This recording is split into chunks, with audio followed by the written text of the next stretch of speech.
કારગિલ વિજય દિવસની પૂર્વ સંધ્યાએ સોનગઢ નગર સોનગઢ તાલુકા ભારતીય જનતા પાર્ટી યુવા મોરચા દ્વારા મશાલ રેલીનું આયોજન કરવામાં આવ્યું.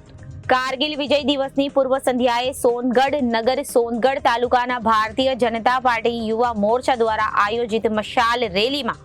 તાપી જિલ્લા પ્રમુખ શ્રી મયંકભાઈ જોશીજી અને 172 નિઝર વિધાનસભાના ધારાસભ્ય શ્રી ડોક્ટર જયરામભાઈ ગામિત સાહેબ, નગર પ્રમુખ શ્રી હેતલભાઈ મહેતા, મહામંત્રી રાજેન્દ્રભાઈ ભાવસાર,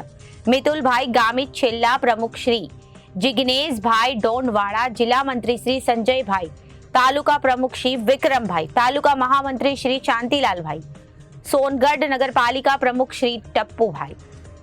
જિલ્લા મોરચાના મહામંત્રી શ્રી અમોલભાઈ, નગર મોરચા પ્રમુખ શ્રી હાર્દિકભાઈ, નગર પ્રમુખ વિમલભાઈ, રાહુલભાઈ, અનિલભાઈ તેમજ પૂર્વ કોર્પોરેટરો અને કાર્યકર્તાઓ સહભાગી થયા. માં ભારતીની સપૂતોને વંદન કર્યા અને શક્તિ અને અદમ્ય સાહસથી વિજય અપાવનાર જાબાઝ જવાનોની શૂરવીરતાનો સન્માન અને અદ્ભુત વિજય ગાથાને ઉજાગર કરે છે. Reporter Ashish Gavit, Janadesh news, Vyara.